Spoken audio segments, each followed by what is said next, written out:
অংশগ্রহণ করতে পারবে না। এই জন্য হযরত উসমান রাদিয়াল্লাহু তাআলা আনহু তিনি ওয়াদা করলেন, আদেশ করলেন, ওই সারওয়ান নামক বাজারে তোমরা আরেকটি আযান দাও। দুই আযানের প্রচলন হলো হযরত উসমানের জামান থেকে।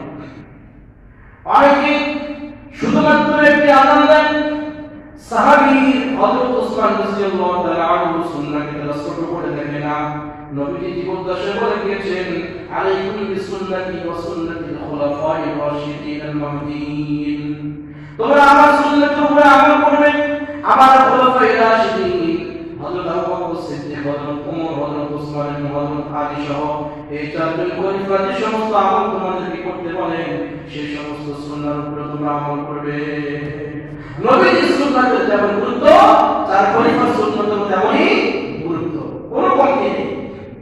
হযরত উসমান রাদিয়াল্লাহু তাআলা আনহু দুইটি আযানের প্রচলন ঘটালেন, তার মানে নবীজির সুন্নাতের উপরে যেমন আমল করতে হবে, হযরত উসমানের সুন্নাতের উপরে তেমনি ভাবে আমাদেরকে আমল করতে হবে। তবে আল্লাহ তাআলা এই আয়াতের ভিতরে যে আযানের কথা বললেন, ইযা নুদিয়া বিস-সালাতি মিন ইয়াউমিল জুমআতি, যখন জুমার দিনে নামাজের জন্য আযান দেওয়া হয়, আহ্বান করা হয়, এই আযান অর্থ হচ্ছে খুতবার পূর্বে মুয়াজ্জিন সাহেব মিম্বরের সামনে দাঁড়িয়ে যে আযানটা দেন, এই আযানকে আল্লাহ তাআলা বুঝিয়েছেন। এই আযান